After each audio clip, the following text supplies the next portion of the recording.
بسم اللہ الرحمن الرحیم۔ السلام علیکم۔ آپ کا میزبان احسن چیمہ ایک دفعہ پھر آپ کی خدمت میں حاضر ہے۔ ناظرین، پاکستان میں چل کیا رہا ہے؟ کون سچا ہے، کون جھوٹا؟ پاکستان کو اندرونی خطرات لاحق ہیں یا بیرونی؟ کون قومی مفاد اور کون ذاتی مفادات کے لیے لڑ رہا ہے؟ پاکستان میں استحکام کیسے آئے گا؟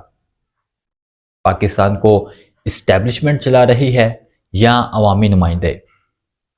پاکستان میں دہشت گردی کون اور کیوں کروا رہا ہے؟ پاکستان میں بیرونی مداخلت ہوئی یا نہیں؟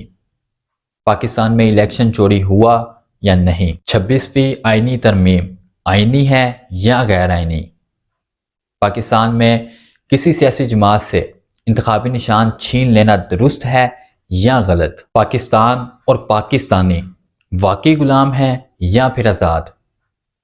کیا واقعی پاکستان کو حقیقی آزادی نہیں ملی؟ بلوچستان، KPK اور اب پنجاب میں مسنگ پرسن واقعی حقیقت ہیں یا کوئی سازش؟ نامعلوم افراد کو چادر اور چار دیواری کا تقدس پامال کرنے کا قانونی حق ہے یا پھر پاکستان پر واقعی کسی نامعلوم افراد کا قبضہ ہے؟ نامعلوم افراد ملک و قوم کے تحفظ کو یقینی بنانے کے لیے ماورائے آئین و قانونی اقدامات اٹھانے پر مجبور ہیں یا پھر چند شخصیات کے اقتدار کو بچایا جا رہا ہے؟ پاکستان کا مین اسٹریم میڈیا سچ بول رہا ہے یا سوشل اور انٹرنیشنل میڈیا؟ پاکستان کو ٹکڑوں میں تقسیم ہونے سے بچانے کے لیے طاقت کا استعمال ہو رہا ہے یا پھر پاکستان کی سب سے بڑی جماعت کو کچلنے کے لیے پارلیمنٹ میں گھس کر MNAs کو گرفتار کرنا حکمت تھی یا پھر غنڈہ گردی؟ انٹرنیٹ بند کر کے آزادی اظہار پر حملہ کیا جا رہا ہے یا ڈیجیٹل دہشت گردی کا خاتمہ کیا جا رہا ہے؟ مدت ملازمت میں توسیع کے قوانین پاس کر کے نوازا جا رہا ہے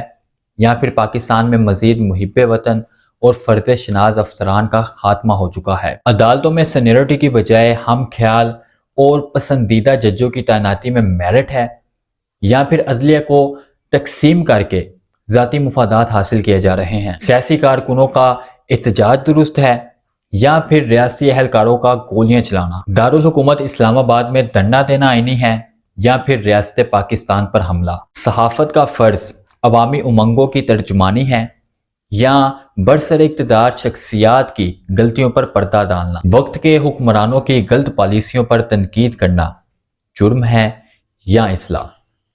اس کے علاوہ بھی بہت سے سوالات ہیں جنہیں بیان کرنے کے لیے بہت زیادہ وقت درکار ہوگا۔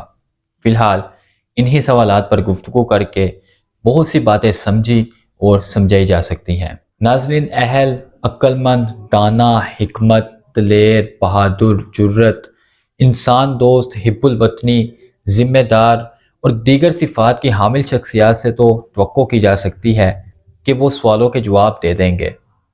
بدقسمتی جواب دہ اگر زور زبردستی، طاقت اور وسائل کے بلبوتے پر عہدے اور منصبوں پر فائز ہوں گے تو وہ جواب دینے کی بجائے اپنی آستینیں چرا کر آنکھیں دکھائیں گے۔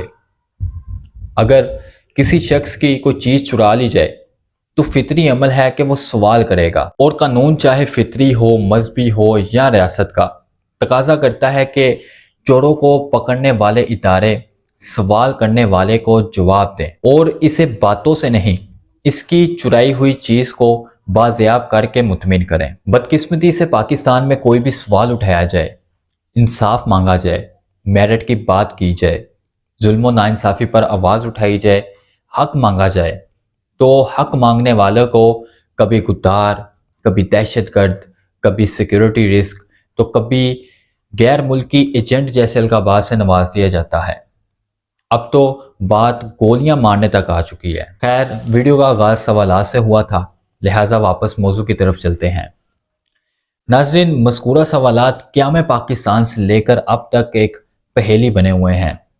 کسی کے پاس بھی ان سوالات کے جوابات نہیں ہیں، اور اگر ان سوالات کے جوابات کے بغیر کوئی کہے کہ پاکستان آگے بڑھ سکتا ہے تو اس کی عقل پر صرف ماتم ہی کیا جا سکتا ہے۔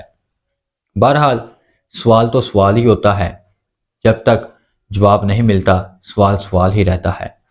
سوالات کا حل صرف اور صرف جوابات ہوتے ہیں۔ سوالات کے بدلے چاہے تشدد کیا جائے، آنسو گیس چلائی جائے، چادر اور چار دیواری کا تقدس پامال کیا جائے، عورتوں کو سرعام سڑکوں پر گھسیٹا جائے، سرعام لوگوں کو اغوا کیا جائے، ملک کو کنٹینرستان بنا دیا جائے، سڑکوں پر خندقیں کھود دی جائیں، دھمکیاں لگائی جائیں یا سیدھی فائرنگ کر کے عام شہریوں کا قتل عام کیا جائے، لیکن سوال پھر بھی سوال ہی رہتا ہے۔ لفظ سوال خود ہی بہت بڑا سوال ہے، اور جب تک اس سوال کو جواب نہ مل جائے یہ سوال کبھی بھی ختم نہیں ہوگا۔ جتنے مرضی اشاریے یا کومے لگا لیے جائیں، سوال نہ ہی مرتا ہے اور نہ ہی پیچھا چھوڑتا ہے۔ کشمیر، فلسطین اور دیگر مقبوضہ علاقوں کی مثال آپ کے سامنے ہے۔ کئی دہائیوں سے ایک ہی سوال کئی انسانی زندگیوں کو نکل گیا، کئی جواب دینے والوں کو بھی موت نکل گئی، لیکن سوال آج بھی اپنے شبشبا کے ساتھ زندہ ہے۔ آخر میں ناظرین صرف اتنا کہ سوال کا جواب نہ ملے تو مزید سوالات پر سوالات پیدا ہو جاتے ہیں، اور جتنے سوالات پیدا ہوں گے اتنا ہی جواب دینا مشکل ہو جاتا ہے۔ پاکستان میں 76 سال قبل سوال اٹھا کہ بانی پاکستان قائد اعظم محمد علی جناح کو قتل کیا گیا یا وہ طبعی موت مرے، اور اس سوال کا جواب نہ دینے کی وجہ سے لیاقت علی خان، فاطمہ جناح، ذوالفقار علی بھٹو، سکوتے ڈاکا، بے نظیر بھٹو، مجھے کیوں نکالا، ہم کوئی غلام ہیں، بیرونی مداخلت، حقیقی آزادی، تحریک عدم اعتماد اور کئی سوال وقت کے ساتھ ساتھ پیدا ہو گئے، اور آج اس وقت یہ سوال پیدا ہو گیا کہ گولی کیوں چلائی۔ جلد یا دیر، آج نہیں تو کل جواب تو دینا ہی پڑے گا۔ اگر تو جواب دے دو تو مرد قلندر بصورت دیگر جھوٹا شخص جواب نہیں دیتا، اور جھوٹوں کا انجام تاریخ کے سیاہ صفحات میں موجود ہے۔ اگر کسی کو غلط فہمی یا خوش فہمی ہے تو وہ تاریخ کا مطالعہ کر لے۔ جواب کی بجائے لاٹھی گولی کا استعمال کرنے والوں کو نہ ہی ہوا نے بخشا، نہ ہی آگ نے اور نہ ہی پانی نے، اور ہر کوئی عبرت کا نشان بنا۔ اللہ تعالی ہم سب کا حامی ناصر ہو۔ دوبارہ ملاقات ہوگی نئی ویڈیو کے ساتھ، تب تک کے لیے اللہ حافظ۔